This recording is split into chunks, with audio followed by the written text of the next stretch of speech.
Dem College Arts Blockni Gita Rosiga College Classroom Delay Ngasidi Jackson Gichandra Ude Gitana Rosie Ngasidi Amata Udena Rosina Kanabo Gitana Kansina Jose Kanawinia Tamogi Kuimo Jackson Rosina Udene Kaito Kristano Gitana Bitka Late Halasira Rosina Class Amatang Yorga Halase Tanzaduda English Ki Madam Kanan Changli Students Sina Good morning Madam Madam Kanana Good morning students. Open your textbook. Let's discuss the poem A Narrow Fellow in the Grass, written by Emily Dixon in 1906. Let's read. A narrow fellow in the grass occasionally writes. You may have met him, did you not? His notice instant is. The grass divides as if with a comb, a spotted sail, and then it closes at your feet and opens further on. Asam na Madam Kanan na explain daw na takpire. College ki bell pirakpaga Madam Kanan exit tawkre. Gitana, Rosie, chalase. Rosina, hoy, chalase. Ya jadi, Gita gi mariduda. Rosie Gita college tagi dayo thawduna thoklagle. College keta Gitana mangi mobile lau thoklaga Jackson da call tawi. Jackson na, hello, Gita, kai leira. Gitana, chumisum torpa. Kaigi college laptino. Jackson na, nahan akhoi ketinda chawba chawinaba numito. College halakpada nupi ama gari na thengba ada soklaba. Nupi adugi manakta leiri. Gitana, aduga ingondasu pau piraktaba. Nau fatte ko Jackson. Jackson na, nupi da kokta sokpa. Serious khara oi. Aduda pungkaw kawi. Pukfataba nachade. Gitana, hoi, karam hospital no. Ai lake, haro. Jackson na, Imphal BOC gi private hospital amadani. BOC orga phone taro. Haujipu college ta leriba. Gitana, college ke ta leriye nakshunakle. Ai gari thore ko. Jackson na, lao. After 10 minutes, Gita, Rosie, private hospital to the Yorkly. Jackson da call to silly. York tholo. Jackson, Gitchandra hospital geta laido udra. Maga changlo. Gitana, hoi. Rosie Gita Gitchandra ure. Makoy hum anabana laiba bed tamna changai. Bed mathakta Jackson famduna laimi. Jackson, Rosie, Gita, Yorkle. Rosie madi Gitana. Hoi, York. Jackson, Gita, akhodi nupa goire seba tobu so hite. Nangna amukta mamai mamit fuel amukta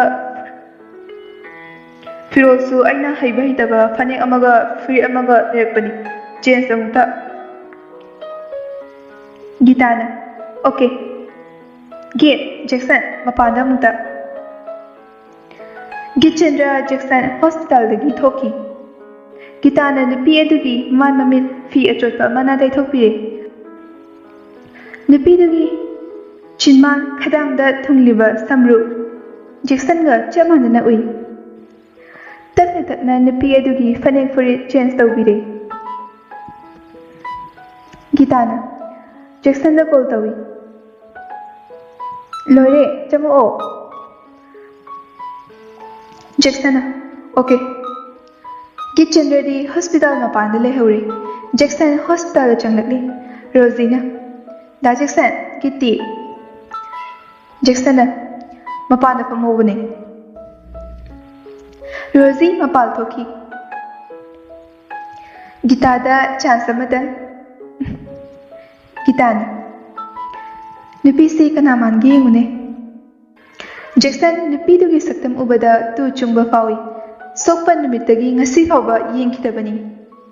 Jackson ki purse ta hapaga lamination tawrba mama mapa gi photo ꯌꯦꯡꯉꯤ꯫ ꯃꯃꯥꯒꯤ ꯁꯛꯇꯝꯒ ꯀꯌꯥꯗ ꯃꯥꯟꯅꯈ꯭ꯔꯕ꯫ ꯇꯟꯖꯥꯗꯨꯗ doctor round ꯂꯥꯛꯏ꯫ ꯁꯦꯀ꯭ꯌꯨꯔꯤꯇꯤꯅ ꯄꯦꯁꯦꯟꯒꯤ ꯁꯦꯕꯥꯔꯤ ꯃꯤ ꯑꯃ ꯅꯠꯇꯅ ꯂꯩꯍꯟꯗꯅꯕ ꯍꯥꯏꯅ ꯇꯥꯟꯊꯣꯛꯄ ꯍꯧꯔꯛꯂꯦ꯫ ꯒꯤꯇꯥꯅ, Jackson, ꯑꯩ ꯔꯣꯖꯤꯒ ꯒꯤꯆꯟꯗ꯭ꯔꯒꯒꯤ ꯃꯅꯥꯛꯇ ꯊꯣꯛꯂꯨꯈꯤꯒꯦ, ꯅꯪ ꯂꯩꯍꯧꯔꯣꯀꯣ꯫ ꯖꯦꯛꯁꯟꯅ, ꯍꯣꯏ꯫ ꯊꯥꯅꯦꯜꯖꯥꯎ ꯃꯥꯒꯤ ꯁꯦꯜꯁꯃꯦꯟ ꯃꯥꯂꯦꯝꯒ ꯄ꯭ꯔꯥꯏꯚꯦꯠ ꯍꯣꯁꯄꯤꯇꯥꯜ ꯇꯝꯅ ꯑꯦꯁꯇꯔ ꯑꯣꯂꯤꯚ ꯒ꯭ꯔꯤꯟ ꯃꯆꯨꯗ ꯊꯧꯔꯒ ꯂꯥꯛꯏ꯫ ꯍꯣꯁꯄꯤꯇꯥꯜ ꯌꯧꯔꯦ꯫ ꯑꯅꯥꯕꯒꯤ ꯃꯅꯥꯛ ꯇꯝꯅ ꯂꯥꯛꯏ꯫ ꯊꯥꯅꯦꯜꯖꯥꯎꯅ, ꯖꯦꯛꯁꯟ, ꯗꯣꯛꯇꯔꯅ ꯀꯔꯤ ꯍꯥꯏꯔꯝꯂꯕ? ꯖꯦꯛꯁꯟꯅ, ꯑꯅꯥꯕꯒꯤ ꯐꯤꯚꯝ ꯐꯒꯠꯂꯦ, ꯍꯣꯔꯦꯟ ꯄꯨꯡ 7ꯇꯗꯤ ꯒ꯭ꯌꯥꯟ ꯇꯥꯔꯛꯂꯅꯤ ꯍꯥꯟꯅꯒꯤ ꯐꯤꯚꯝꯗ꯫ ꯊꯥꯅꯦꯜꯖꯥꯎꯅ ꯅꯨꯄꯤ ꯑꯗꯨꯒꯤ ꯐꯤꯖꯣꯜ ꯍꯣꯡꯂꯝꯕ ꯑꯗꯨ ꯎꯔꯦ꯫ ꯏꯕꯨꯡꯉꯣ, ꯐꯤꯖꯣꯜꯁꯤꯅ ꯀꯗꯥꯏꯗꯒꯤ, ꯀꯅꯥꯅ ꯍꯣꯡꯂꯝꯂꯤꯕ? ꯖꯦꯛꯁꯟꯅ, ꯐꯤꯖꯣꯜꯗꯤ ꯑꯩꯅ ꯂꯩꯔꯨꯕ, ꯑꯗꯨꯒ ꯐꯤꯖꯣꯜ ꯍꯣꯡꯂꯤꯁꯤꯅ ꯑꯩꯒꯤ ꯐ꯭ꯔꯦꯟ ꯒꯤꯇꯥꯅ꯫ ꯊꯥꯅꯦꯜꯖꯥꯎꯅ, ꯒꯤꯇꯥ ꯍꯥꯏꯗꯤ?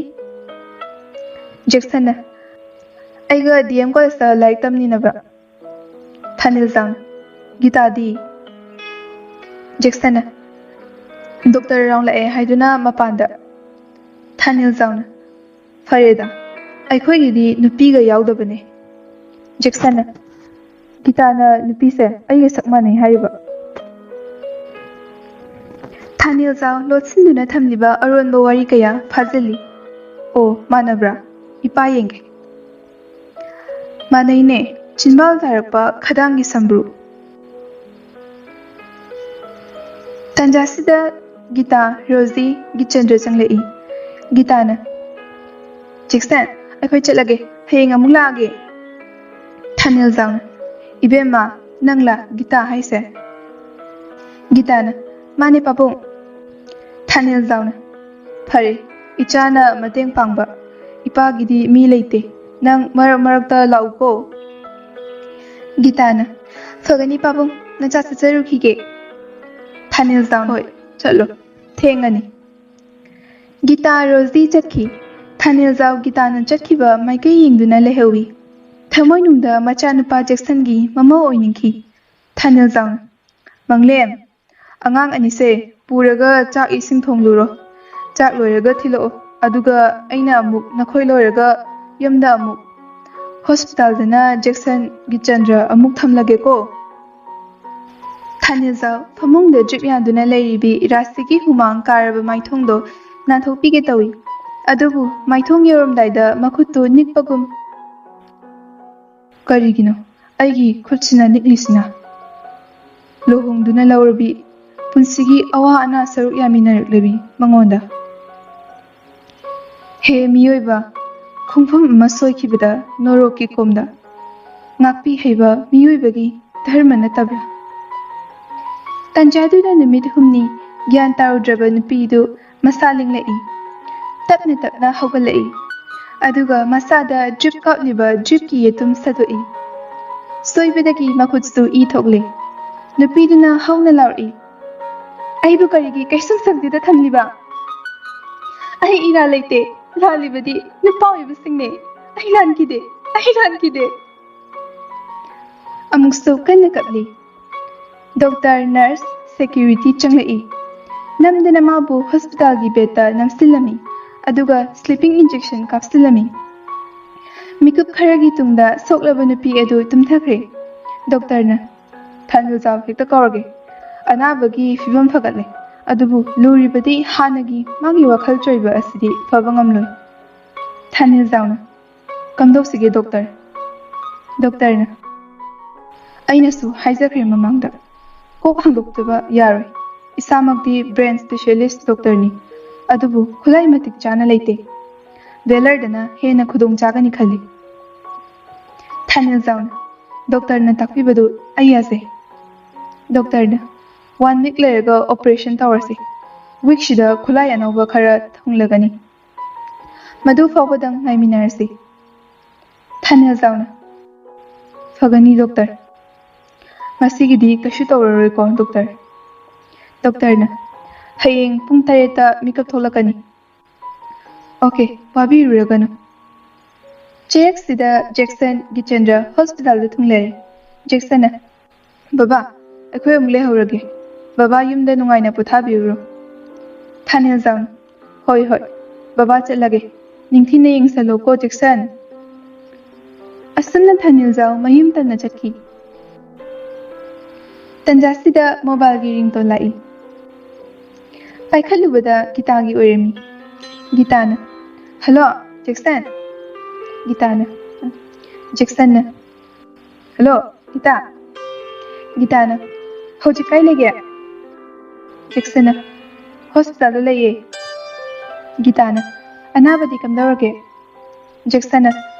Ngasi hawgalami hai. Drip ka satoktana law khungdana tawrami hai. Gitana. Adudi gyan lakpa horene. Hayeng pung 3 adwaida lake. Okay, bye. Jackson. Okay, bye too.